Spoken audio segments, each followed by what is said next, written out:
लोग T24 channel को subscribe करें और घंटी के बटन को भी दबाएं ताकि हर वीडियो मिले आपको सबसे पहले। परमात्मा कहते हैं खाले पीले विलसले रे हंसा। परमात्मा कहते हैं कि छोड़ दे पिछलों की रीत। पिछलों की रीत को छोड़ना पड़ेगा। जो पहले हम करते थे उन सभी को त्यागना पड़ेगा, क्योंकि वो शास्त्र विरुद्ध थी और हमें अब हानि करते थे। हम आशीर्वाद देते हैं, सिर पे हाथ रखते हैं, तो हमारी जो पुण्य होंगे तो उसमें प्रवेश कर जाएंगे और हमारी उतनी ही जेब खाली हो जाएगी। तो इसलिए ये भी हमने सतलोक चलने के लिए, क्योंकि हम बिल्कुल पुण्यहीन हैं और अपने पुण्यों को सुरक्षित रखने के लिए ऐसा भी नहीं करना है। अब क्या समस्या आती है कि जैसे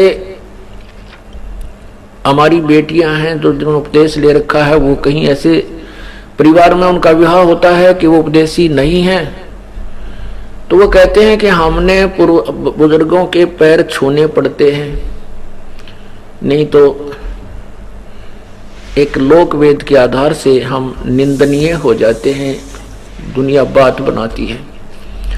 तो उनके लिए हम प्रार्थना करते हैं कि आप चरण छू सकते हो लेकिन अपने चरण नहीं छुआना, क्योंकि हम चरण छुएंगे तो उससे कुछ ना कुछ लेंगे।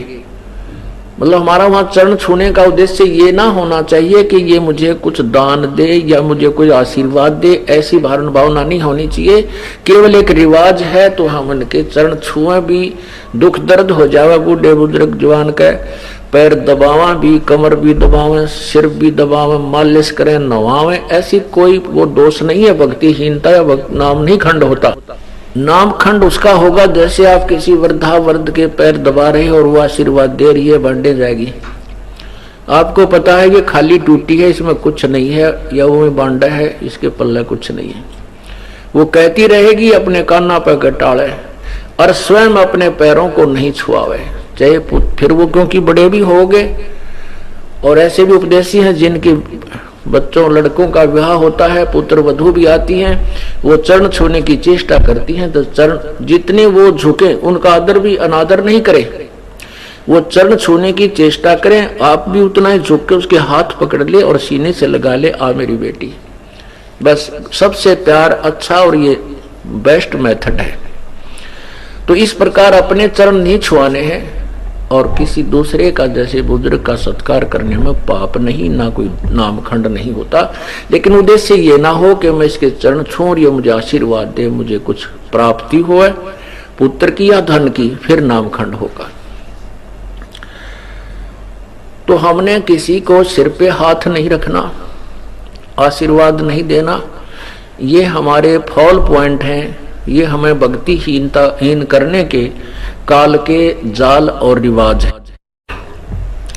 इनको ऐसे तरीके से हमें एक बीच का रास्ता निकालना है कि सांप भी मर जाए, ये रिवाजें भी बंद हों और लाठी भी ना टूटे, हमारा नाम भी खंड ना हो। तो उसके लिए ये नहीं है कि किसी बुजुर्ग या बीमार हो जाता खूब पैर दबावे, उसकी मालिश करे, सिर की करे, शेक करे, जो भी कोई सेवा करनी है कि खूब करो। एक औपचारिकता या किसी दूसरे कारण से नहीं करना चाहिए। तो ऐसे क्या होता था, जैसे पहले पगड़ी बांधते थे, जिसको पगड़ी बांध दी बड़े बेटे का, तो वो आशीर्वाद देता था पहले ही कि ये मेरे बाद ये उत्तराधिकारी होगा। फिर कुछ क्या होता है कि मृत्यु के उपरांत वो बुजुर्ग, उनका पिता या दादा पितृभूत बनकर फिर उसी में प्रवेश कर जाता है और अपनी शेष कमाई को फिर उसमें प्रवेश करके भी बांटता रहता है और इस प्रकार वो फिर सीधा पशु योनि में पहुंच जाता है। ये काल का जाल है, परमेश्वर कबीर देव ने हमें बताया है। अब हमने पग पग पर बहुत ही फूंक फूंक कर कदम रखने हैं यदि आपने इस काल के जाल से निकलना है। हमसे जुड़े रहने के लिए हमारे YouTube चैनल को सब्सक्राइब करें और नई वीडियो की नोटिफिकेशन के लिए बेल आइकॉन को दबाएं। अगर आप ये वीडियो Facebook पर देख रहे हैं तो लाइक जरूर करें और ज्यादा से ज्यादा शेयर करें। धन्यवाद।